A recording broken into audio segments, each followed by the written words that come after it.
This is a bit of an emergency, so I'll get right into it.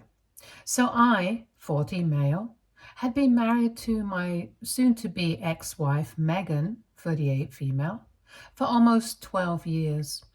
We have a 14-year-old son together, Johnny, as well.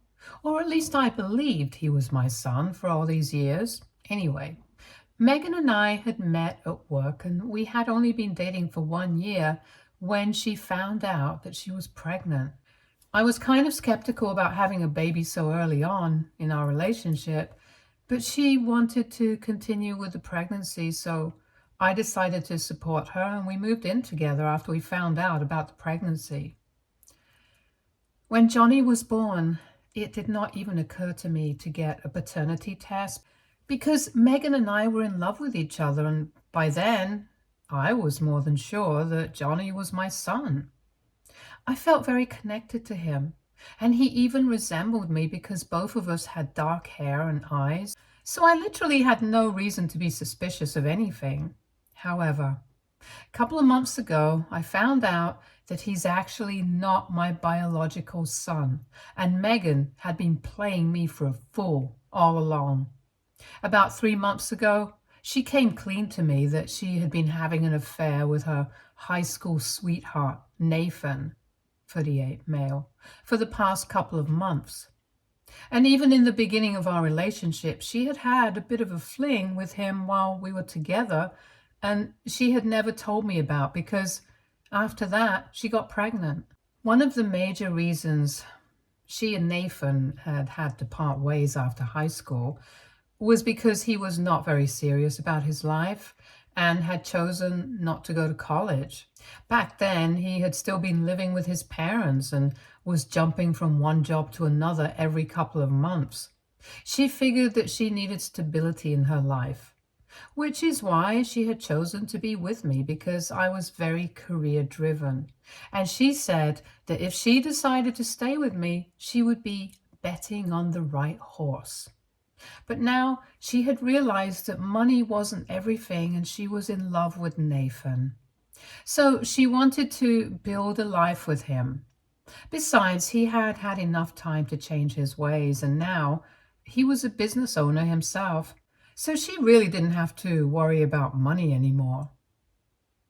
Back when she was coming clean to me, she told me that she had had a paternity test conducted and knew that Johnny was not my son right from the beginning, but had chosen to keep her mouth shut about it because I seemed to be very happy to be a father, and she did not want to ruin our relationship by talking about her past.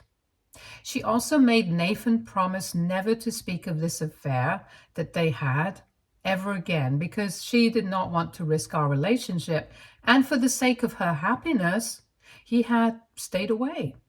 However, they had reconnected at high school reunion almost 6 months before she finally told me the truth. And they had rekindled their relationship once more because he was well settled and he was still in love with her. And she had realized that she was still in love with him as well. So she had to leave. It was a horrible time for me because I had been with this woman for so long. I had built a life with her, and yet I was getting screwed over like it meant nothing to her. Anyway, after she told me the truth, she left the house with all her things. But Johnny continued to stay with me because he did not want to go with her. She hadn't even consulted with me before telling him the truth. And he already knew everything before I had even come home from work. So both of us ended up having to console each other while we cried since our lives had been turned upside down. I knew that no matter what happened with the divorce, I was going to make sure that we had shared custody of Johnny, because regardless of his biological parentage, he was my son through and through. I had raised him, and nobody could take that away from me, not Nathan and not even Megan. I spoke to my lawyer and filed for a divorce within hours of finding out the truth, and the terms of my divorce petition were pretty simple and fair.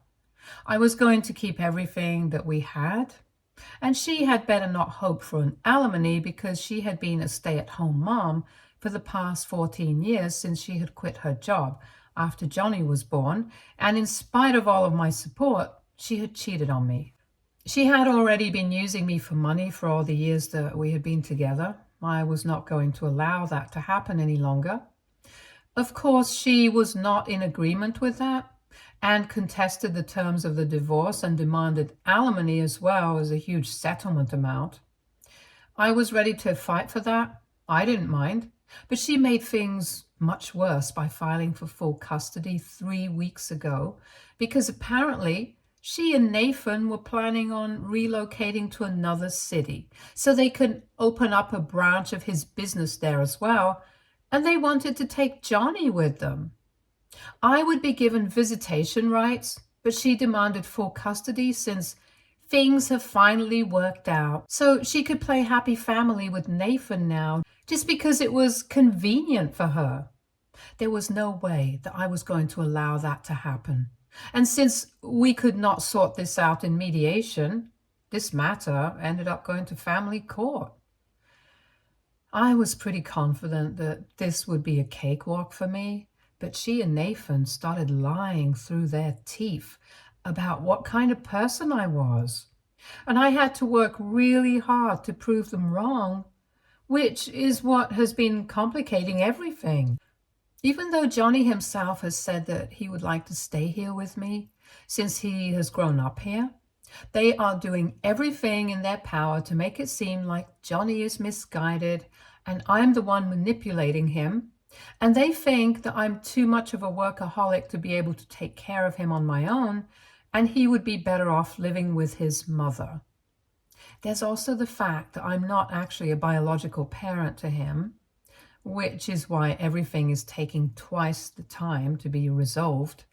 Ever since the divorce proceedings started and Megan moved out, we had come to an informal agreement about how we were going to split our time with Johnny.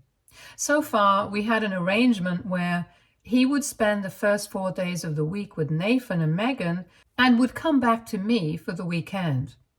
I thought that this was the arrangement that we would stick to even after the divorce, but they made everything far more complicated than it needed to be by deciding to relocate to another city and filing for full custody out of the blue. So we have been locked in a custody battle for the past couple of weeks, but when we were in family court the other day, Johnny said something that sent everyone into a frenzy. This was the first time that he had been actively involved in the court proceedings, and at one point he said that so far he had wanted to stay here with me and he was still going to stick to that, but not just because his life was based here, but also because he had overheard Megan and Nathan speaking on the phone to their lawyer the night before, and he had overheard them discussing how they were going to portray me as the bad guy, and had come up with a bunch of lies that he started mentioning, which were far worse than the ones they had come up with earlier. Before this, they had only been claiming that I was too much of a workaholic and did not have enough time for Johnny, that I would bring the office home with me, and that most of the time that I was home, I would just stay locked up in my room and would always be busy with work conferences, even on the weekends. They had also claimed that I hardly ever cared about how Johnny was doing in school and hadn't attended a single parent-teacher conference since he was born, and delegated all of that to my wife because I thought it was boring and never took an interest in his life. These things were easy to disprove, but apparently Johnny had heard that they were going to take it up a notch, and they were going to really make it seem like I was mistreating him by claiming that I would beat him up and scream at him for the slightest of mistakes. But apparently Johnny was too afraid to talk about that in court in front of me, and then maybe they would be able to get protective custody of him for the time being and eventually be able to sway him against me, which would make their job easier. So he wanted to stay ahead of them and clarify for himself that he had never been mistreated by me, and if anything, it was Megan and Nathan, who were mistreating him by dragging him into this messy battle for his custody and using him like a pawn just to get back at me for my divorce petition, which would leave Megan with absolutely nothing. Even though my petition was fair, since she had never earned anything on her own and had even had the audacity to cheat on me in spite of being heavily reliant on me, she thought that she deserved the alimony and the settlement that she was demanding and was planning on using Johnny's custody as leverage against me so we could come to a settlement in the divorce. And on the phone, he had heard her saying that once they had the money from the divorce, she would invest in Nathan's business and take it to new heights. And they had been practically raving with joy while discussing this, so volume had probably been the last thing on their minds. Unfortunately, they had forgotten to account for the fact that at the time, Johnny was staying with them and hadn't yet gone back to me, so they had been pretty loud and he had been standing right outside the door and had overheard everything. After Johnny exposed Megan and Nathan, nobody knew what to do, and so the meeting had to be adjourned because our lawyers got a bit too loud and we ended up having to leave early. I was pretty pleased because after Johnny had spoken up, I had turned to look at Megan and she literally had her head in her hands and was holding onto her hair with such force that I thought she was going to tear it out, which just meant that all of this was true and she was screwed. I was happy with how the situation had turned out, and instead of going back home with Megan, Johnny decided to walk up to me, and we started to go home together, but Megan was furious. So she stopped us right as we were about to get into our car, grabbed Johnny by the arm, and started shaking him by demanding an explanation as to why he would do such a thing in court and ruin his chances of getting to live with her and Nathan. When I saw her shaking him, I lost my temper and I went up to her, stood in between them and pushed her back so that she wouldn't be able to lay a finger on him. Luckily, my lawyer got all of that on camera and we will definitely be using that in our next session. But anyway, I told her to back off and said that it was her own fault for being a disgusting human being, and I was glad that Johnny had taken a stand for me because he was not a spineless, spoiled, greedy monster like her. I was already pretty pissed off by the way that she was treating Johnny, especially after what I had found out in court. I was in no mood to let this carry on. But then Nathan came to her rescue and started yelling at both of us about how she had done so much for our family, and now we couldn't even let her have a real shot at happiness with him. I was not even interested in speaking to that guy, so I just rolled my eyes and started getting back into the car again.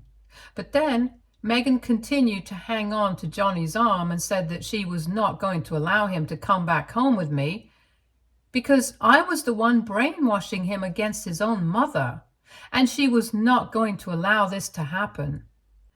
She told me that so far, she had only been fighting for full custody so she could take Johnny with her and Nathan when they moved away. But now she was going to make sure that I didn't even get visitation rights. These were bold words from somebody who had just been exposed as a liar and who had been planning to lie in court so that she could get her grubby little hands on money that she did not deserve. Anyway, I told her to unhand Johnny or I would call the cops, and she said that she was his mother and she had the right to dictate where he would go. Even Johnny kept trying to free himself, but she was holding on to him very tightly and kept insisting that she would not let him go home with me. After one point, things got a bit heated, and Johnny is pretty stocky and built, even though he's just 14.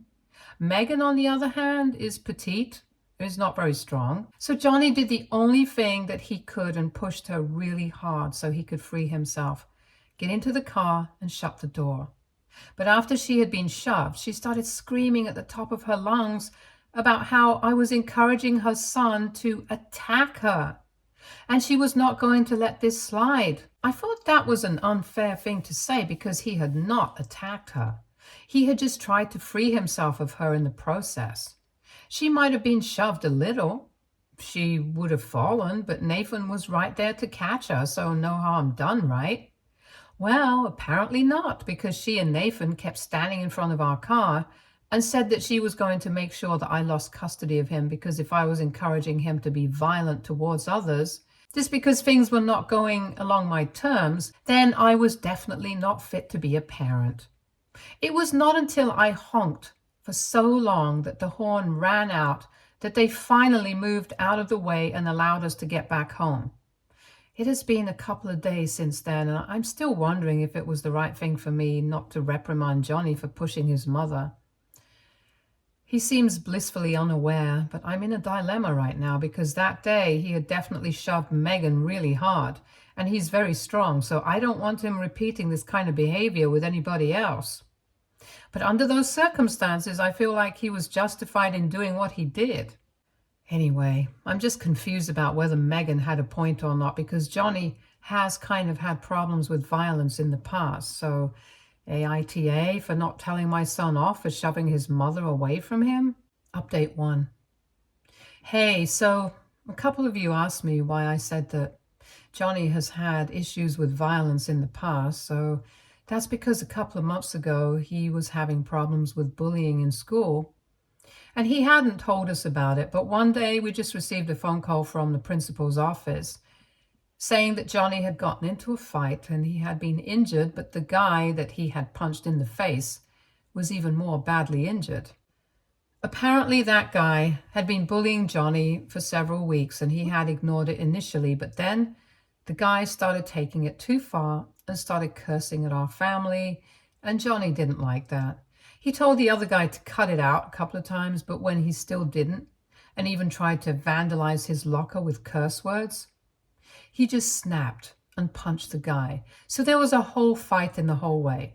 Obviously, I told Johnny that violence was never the answer to anything because I didn't want him getting into fights and roughing it up, but I was kind of proud of him for standing up for himself.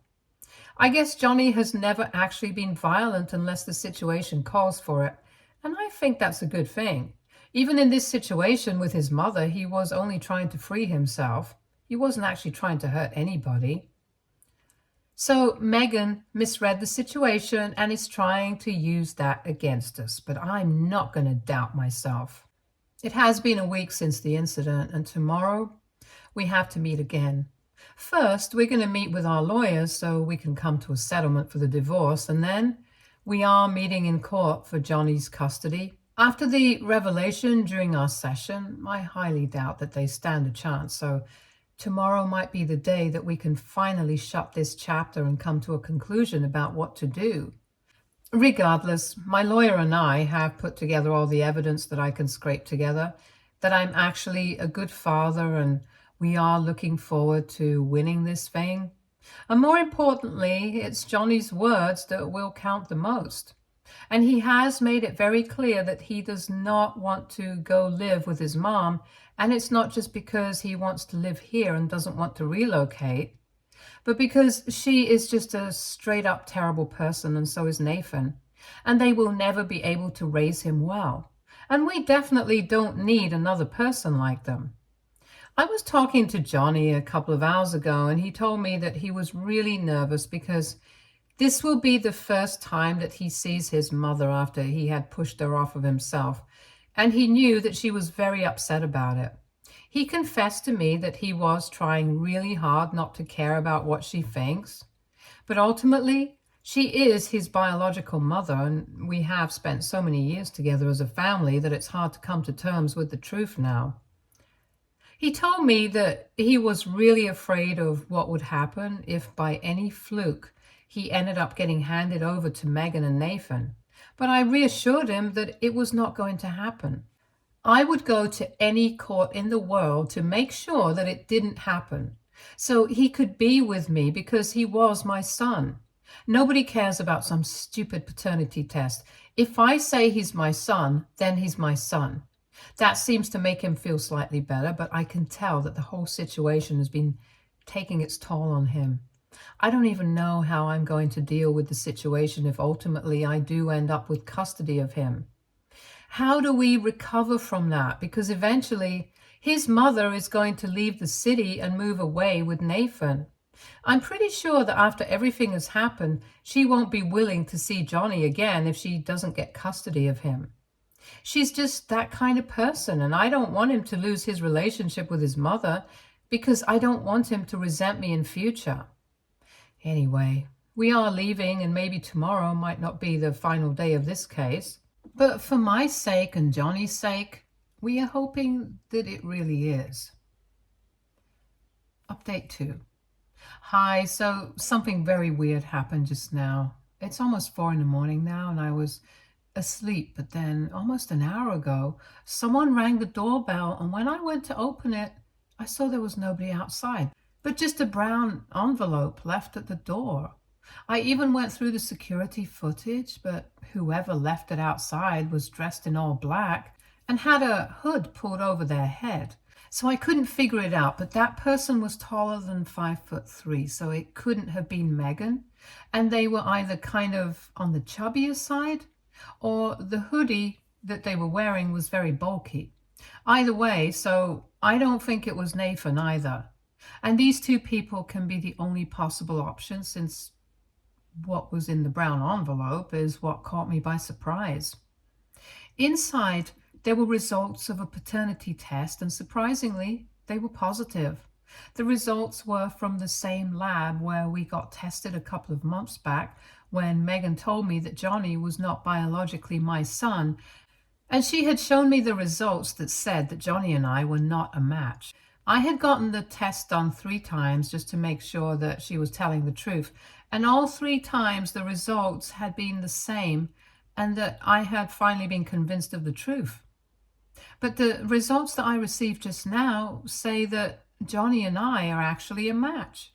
So I'm very confused right now. I don't know which results were fake and which are real. Truth be told, I found it very difficult to believe Johnny was not my son because we looked so similar, and I had never felt like he was not my son. So whoever sent me these test results is trying to mess with my head a day before we meet to decide on custody, or maybe there's something that I've been missing all along. Maybe Megan and Nathan pulled off paternity fraud or something. I called the laboratory just now, but obviously they did not answer because, well, they're probably not even open yet. However, the first thing I'm going to do tomorrow is go to check out the place because this is really confusing and I have no idea what to do right now. I have, however, spoken to my lawyer about this, and we're going to figure out something tomorrow. First, we just need to make sure that these results are real. So I'm going to get tested again, but this time I'm not going to tell Megan anything about it. I don't know why, but I just have a nagging feeling that I'm definitely going to get some answers tomorrow if I confront her with these results. Update 3. Hey everyone, so today was a really long day. First, I headed to the laboratory with Johnny and my lawyer to ask about the results that I had received just last night. But before I could ask anybody about it, this guy who seemed to be in charge took us aside and told us that it was him. He had slipped me the envelope last night, but he hadn't actually expected me to come by. He explained to us that the first time that we got tested, Megan and Nathan had spoken to him already after they had done some digging and found out which laboratory the court worked with, and they had had an arrangement that he would change the results and show it as negative so she would be able to claim that Johnny was not my son and try to take him away with her. Apparently, she had basically assumed that once I found out that Johnny was not my biological son, I would give up on trying to be his father and leave them alone.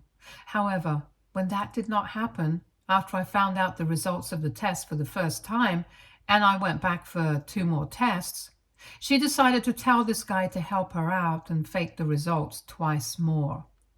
All of this was done behind our backs, and she had promised him that eventually she would make him a partner in the business once she got the money out of our settlement, and he had been looking forward to that, which is why he had helped her out 2 more times and had the results falsified, the results of the paternity test, all 3 times.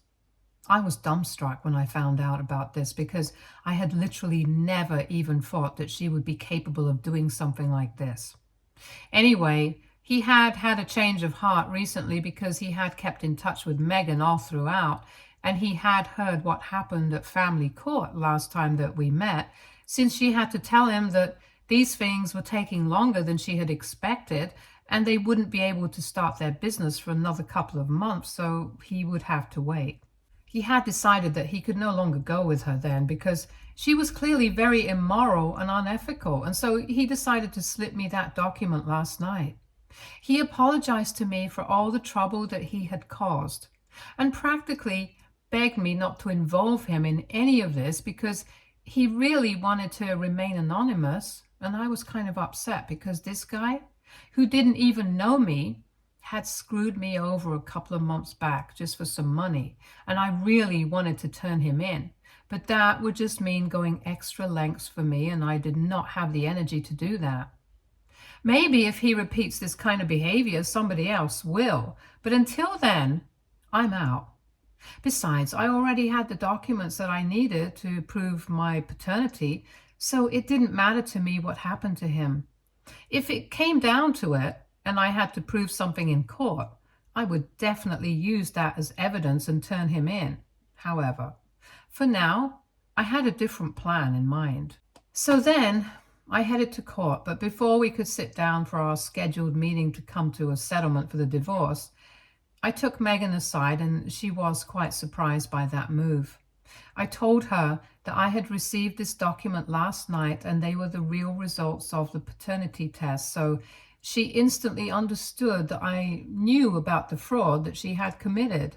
She tried to act innocent at first, but I told her that paternity fraud is a big deal and I was going to give her one chance to get out of this without more trouble if she agreed to my terms of the petition this time, and also signed her parental rights away over Johnny.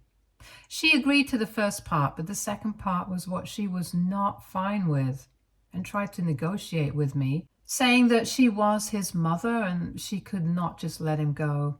However, I was not buying any of that, and I told her that there is no mother in the world who would do something like this to her own son. So now she could do what I asked of her a lot, or I would create a lot of trouble for her. After arguing with me for almost 10 minutes, she finally agreed, and I felt like I had won. After that, I finally managed to come to a settlement, and my lawyer and I were thrilled because she had agreed to the terms of the petition. And after that, we only had to wait for our last showdown in family court. And there also, things went exactly according to plan, and she was unhappy about it. But she agreed to terminate her parental rights over Johnny and leave. That took everybody by surprise, since she had been fighting tooth and nail for his custody for the last couple of weeks, and now suddenly she had given up. So that seemed a bit weird, but I didn't care. I had won. Johnny, my lawyer, and I finally parted ways and went to our respective homes a couple of hours ago, and in a couple of days my lawyer will have drawn up the papers and she will finally have signed away her rights. And then it's just going to be me and my son against the world, even though I think it's kind of been like that for the last couple of months already. But I just can't wait for all of this to be over officially, and then I can finally try and move on with my life because this has all been really intense. However, as of now, Johnny is extremely happy with the situation, and so am I. So we're just trying to make the most of that. Stay tuned for more stories from our girl relationships.